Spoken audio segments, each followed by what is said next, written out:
Hello all, we are going to talk today about some compound events. So we're still talking about probability here. This time we're going to talk about events that are compound. So we're going to talk about whether or not they are mutually exclusive or mutually inclusive and what that means, of course. And then we'll calculate the probability of compound events. So what do you need to know? What is a compound event, first of all? And that is an event that has more than one possible outcome. So the probability, since I'm thinking about gross, ugly winter weather, whether we'll have sleet or whether we'll have snow, we have some compound events there. We could have more than one. Are those mutually exclusive or mutually inclusive?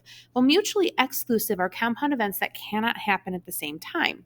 Mutually inclusive would be events that can happen at the same time. So snow and sleet are kind of mutually inclusive because we could have sleet and snow at the same time. It could also be raining. Weather's a mess, right?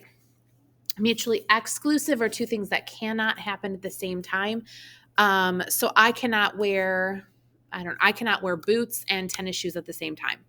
Okay, so the probability that I'm going to wear boots is mutually exclusive to the probability that I'm going to wear tennis shoes. Now, if you know me, I'd love to wear both of them at the same time, wear as many shoes as I can, but clearly that's not an option for me right now. So, mutually exclusive, things that cannot happen at the same time, mutually inclusive, things that can happen at the same time, okay?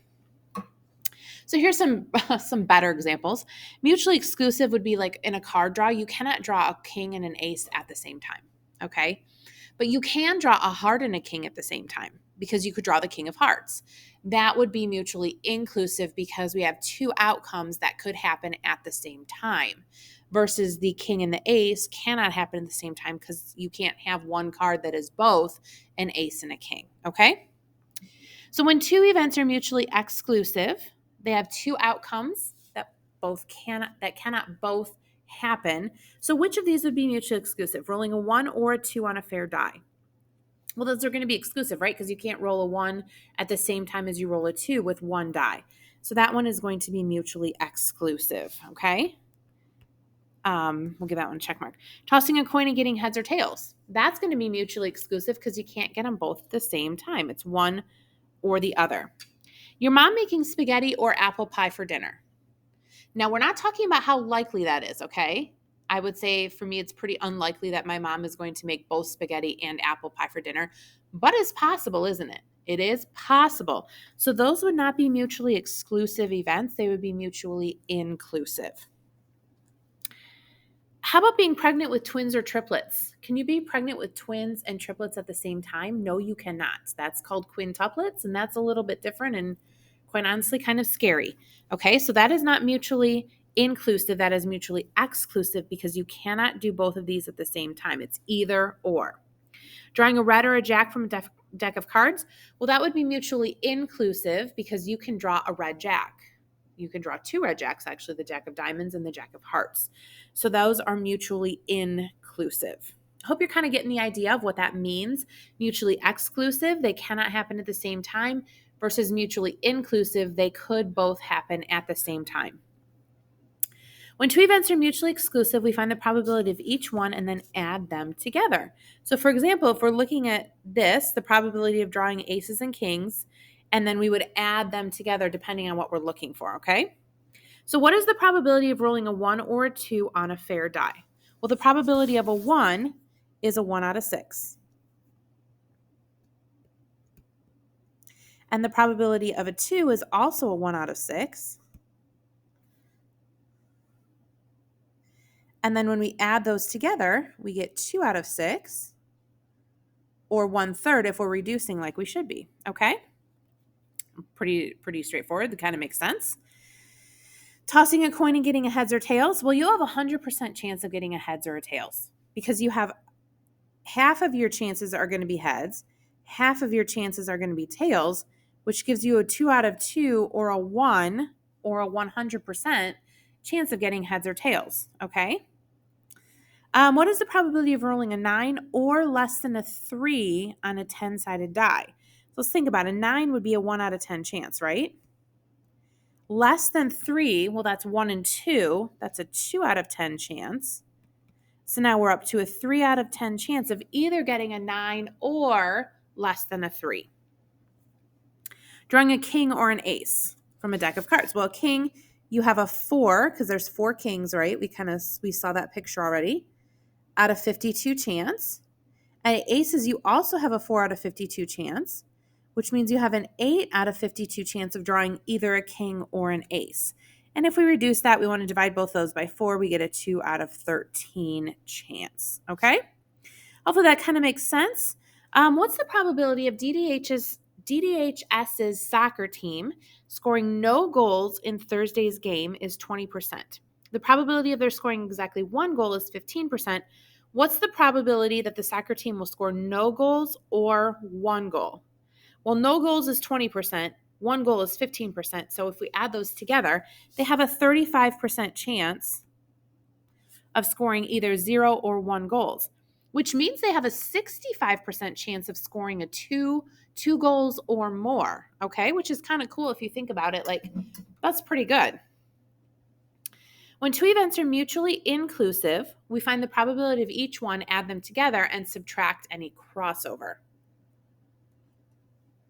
So for example, here, if we wanted to know what's the probability of drawing a heart or a king, we take all the hearts, which is 13. We take all the kings, which is 4, and then we would subtract 1 because that king of hearts. So we would take 13 plus 4 minus 1 is 16 out of 52, okay?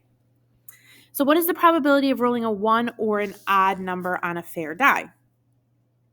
Well, the probability of rolling a 1 is a 1 in 6. And the probability of rolling an odd number is a 3 in 6, right? 1, 3, 5. But however, we have to subtract the one that we've already counted.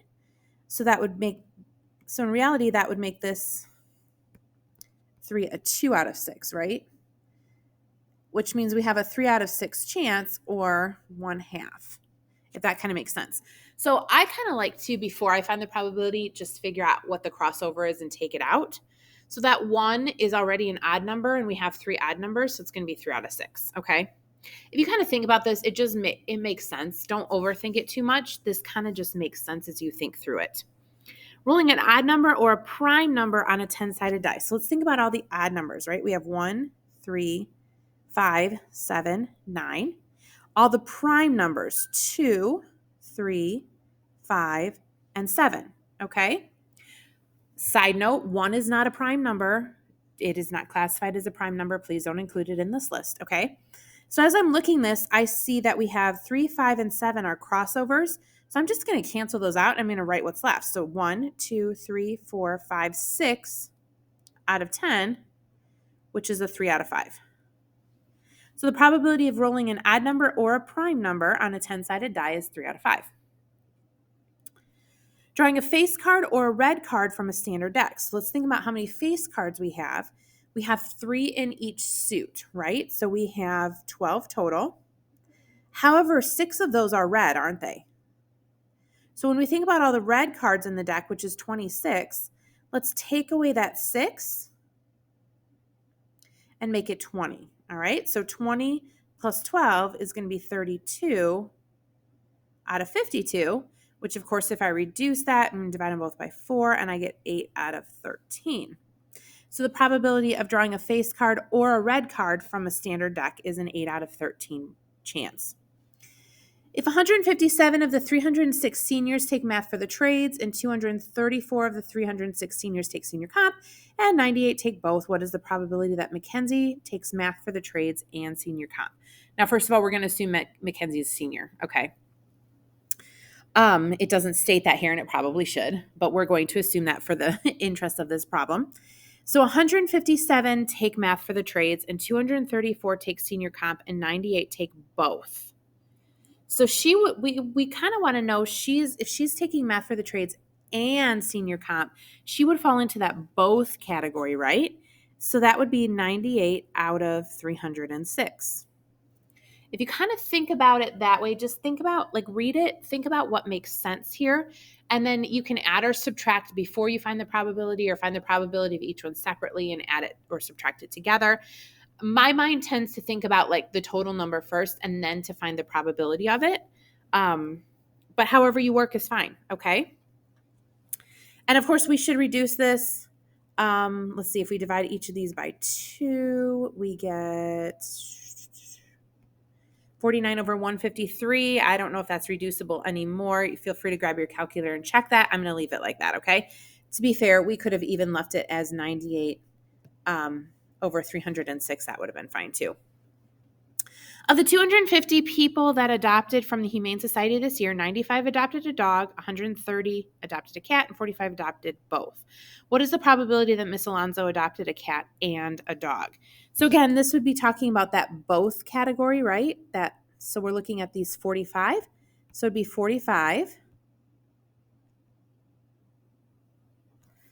out of 250. And of course, we can reduce this if we divide, let's see, both these by 5. We get 9 over 50. So there's a 9 out of 50 chance that Miss Alonso adopted both a cat and a dog. Now, if it said or, then we would take that 95 plus 130 minus the 45, and that would be our probability, okay? So be very careful about the wording. Make sure that you're paying attention. As always, reading is super important, right? Make sure you read it and understand what you're being asked. And then from there, the math is actually pretty simple. You just have to kind of read and then be careful that you're picking out the appropriate information. So hopefully you feel like you've got a good idea of probability and what compound events look like, and you will have an assignment to work on this.